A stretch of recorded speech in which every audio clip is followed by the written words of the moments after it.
Las primeras páginas del libro del Génesis. 12 de septiembre de 1979. 1. El miércoles pasado, comenzamos el ciclo de reflexiones sobre la respuesta que Cristo Señor dio a sus interlocutores acerca de la pregunta sobre la unidad e indisolubilidad del matrimonio. Los interlocutores fariseos, como recordamos, apelaron a la ley de Moisés.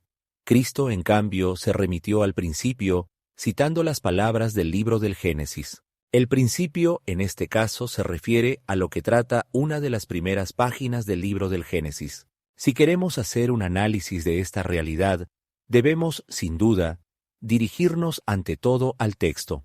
Efectivamente, las palabras pronunciadas por Cristo en la conversación con los fariseos, que nos relatan el capítulo 19 de San Mateo y el 10 de San Marcos, constituyen un pasaje que, a su vez, se encuadra en un contexto bien definido, sin el cual no pueden ser entendidas ni interpretadas justamente.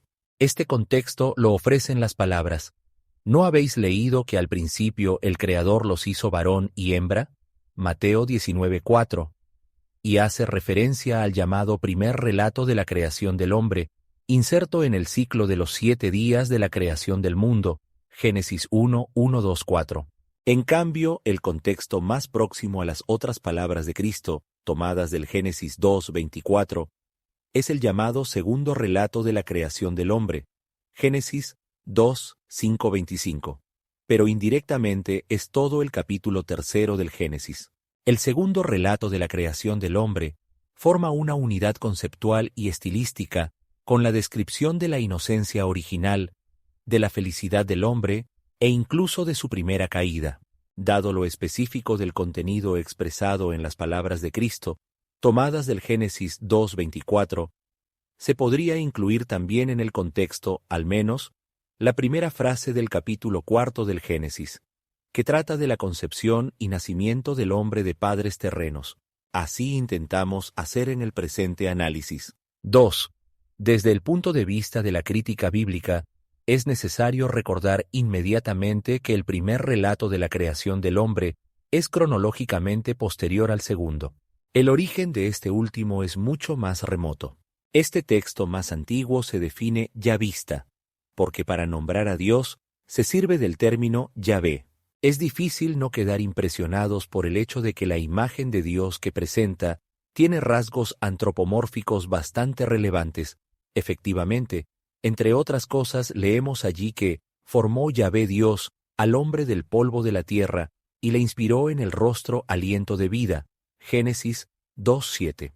Respecto a la descripción, el primer relato, es decir, precisamente el considerado cronológicamente más reciente, es mucho más maduro, tanto por lo que se refiere a la imagen de Dios, como por la formulación de las verdades esenciales sobre el hombre.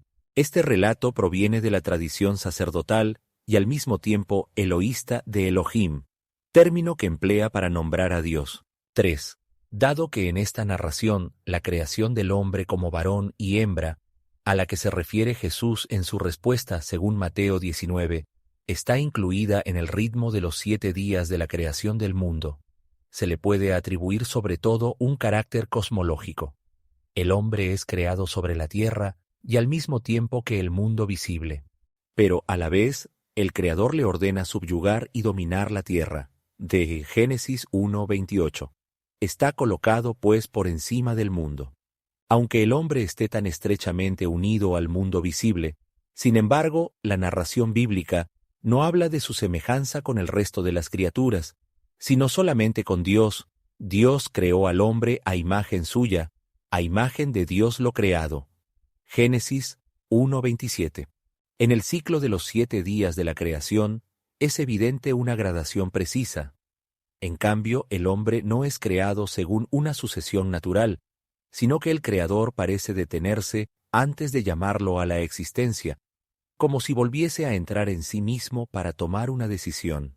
Hagamos al hombre a nuestra imagen, ya nuestra semejanza. Génesis 1:26. 4.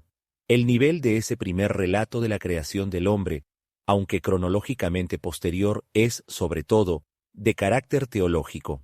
De esto es índice la definición del hombre sobre la base de su relación con Dios, a imagen de Dios lo creado, que incluye al mismo tiempo la afirmación de la imposibilidad absoluta de reducir el hombre al mundo.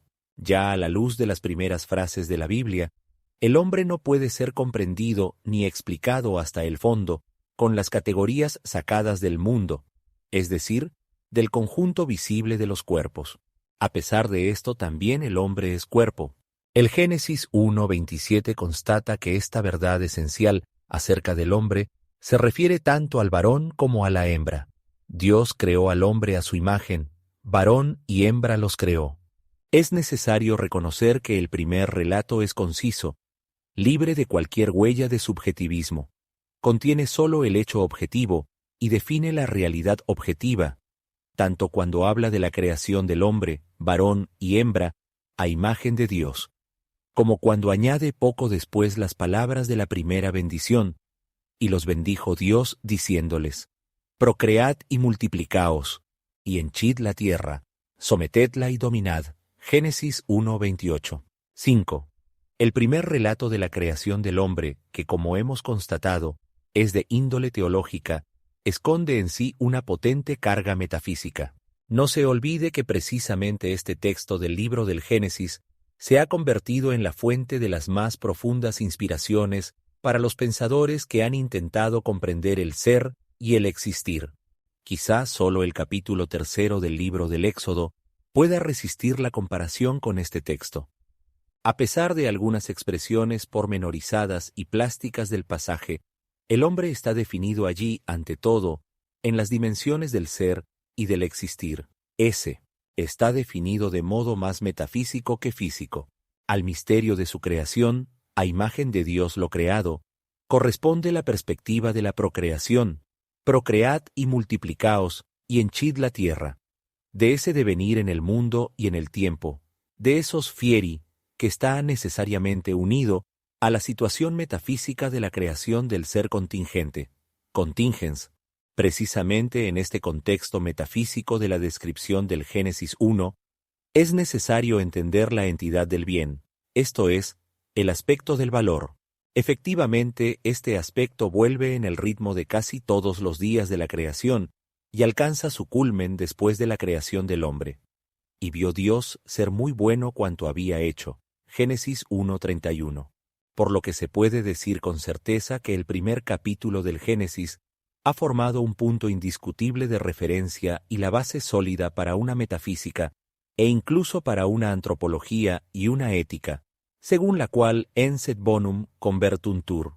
Sin duda, todo esto tiene su significado también para la teología, y sobre todo para la teología del cuerpo. 6. Al llegar aquí, interrumpimos nuestras consideraciones.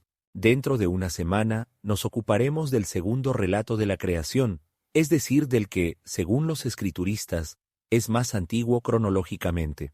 La expresión teología del cuerpo que acabo de usar merece una explicación más exacta, pero la aplazamos para otro encuentro.